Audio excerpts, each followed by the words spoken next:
ગઈ 23 તારીખના રોજ કમલ અગ્રવાલ નામના એક આધેડે એક આત્મહત્યા કરેલી. એ સંબંધે સલાબતપુરા પોલીસ સ્ટેશનમાં એડી દાખલ કરવામાં આવેલી.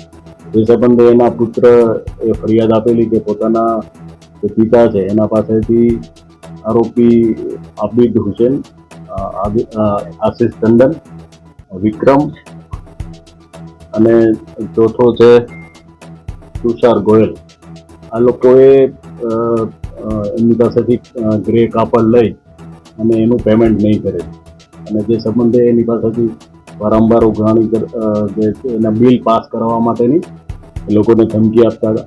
એ સંબંધે એને મરવા માટે મજબૂર કરી અને એની ઉપર પ્રેશરાઇઝ કરી અને જે એના પિતા છે એને આત્મહત્યા કરી દીધેલી છે.